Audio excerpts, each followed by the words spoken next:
Pemirsa, Komisi Pemilihan Umum RI telah menggelar pemungutan suara ulang di Kuala Lumpur, Malaysia. KPU menargetkan rekapitulasi di Kuala Lumpur dapat rampung hari ini 13 Maret 2024. Ketua Divisi Teknis KPU RI Idam Holik mengatakan proses penghitungan suara telah selesai di Kuala Lumpur. Idam menyebut saat ini telah memasuki tahapan persiapan rekapitulasi perolehan suara. Idam menyampaikan proses PSU di Kuala Lumpur berjalan lancar meskipun terdapat sejumlah kendala seperti antusiasme pemilih yang menurun dan perizinan lokasi kotak suara keliling sempat bermasalah. Sebelumnya pemirsa, PSU di Kuala Lumpur telah digelar pada minggu lalu dengan dua metode, yaitu metode TPS dan KSK. Total terdapat 22 TPSLN dan 120 KSK.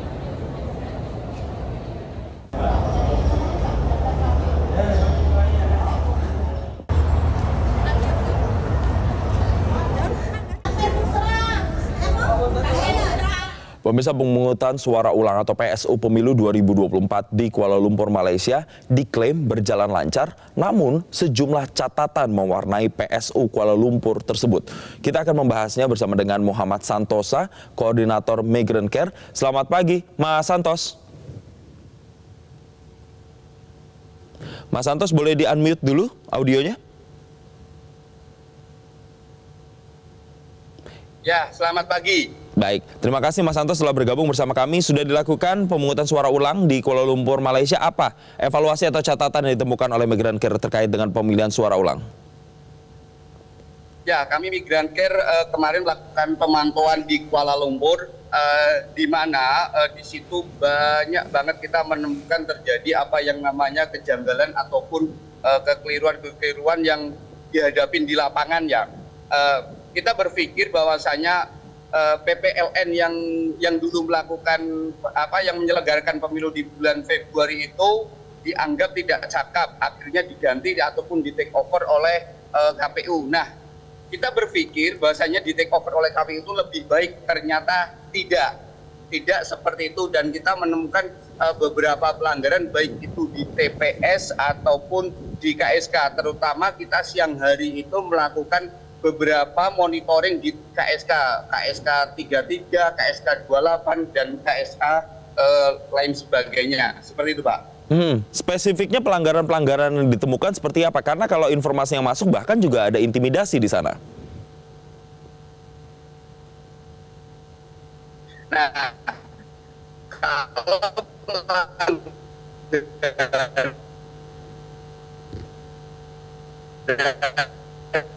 yang kita temukan di KSK 33 itu di MASU ini kita menemukan di KSK yang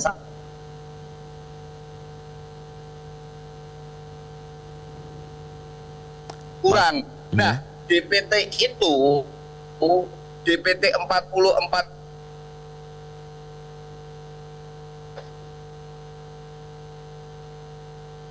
Mas Santos masih tersambung bersama kami?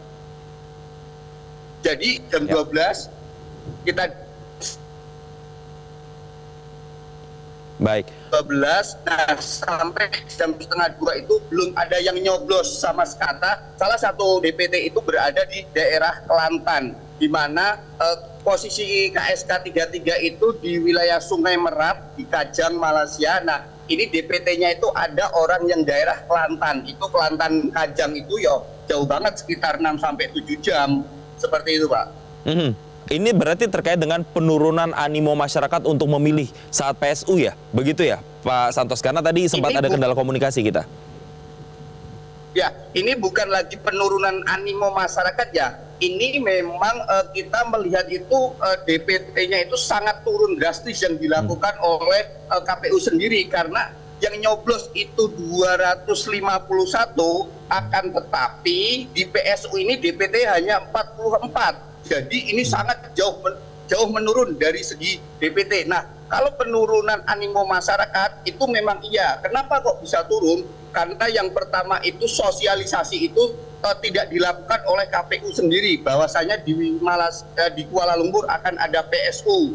Nah, kedua, DPT itu sampai hari pagi, hari Men 1 hari H itu belum jelas, belum ada DPT. DPT itu baru ada itu sorenya dan besoknya sudah dilakukan oleh pencoblosan, seperti itu. Pak Santosa, tadi kami sempat mengalami kendala komunikasi karena sinyal. Kami ingin tegaskan lagi, bahkan kami dapat informasi ada bentuk-bentuk intimidasi yang ditemukan saat proses PSU itu berlangsung di Kuala Lumpur. Seperti apa temuannya, Pak? Di TPS 02 itu sempat terjadi keributan. Nah, saat pada sidang pleno pun ada 2 surat suara yang hilang. Tapi surat suara ini surat suara yang tidak dicoblos ya.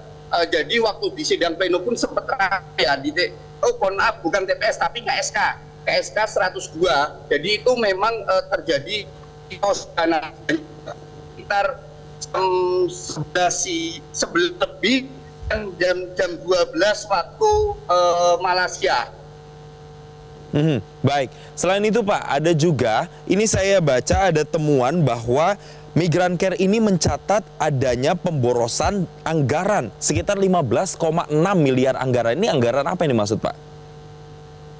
Ya, ini kan anggaran yang kemarin dikeluarkan oleh KPU untuk distribusi pos, surat suara pos. Nah, suara pos itu kita mencatat ada sekitar 15,6 M itu untuk jumlah DPT pos sekitar 105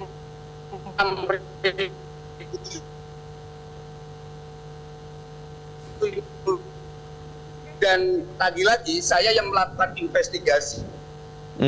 Baik. Baik, terima kasih Koordinator Migrancare Muhammad Santosa telah memberikan konfirmasinya bersama kami di Selamat Pagi Indonesia dan selamat kembali melanjutkan aktivitas. Jelajahi cara baru mendapatkan informasi. Download Metro TV Extend sekarang.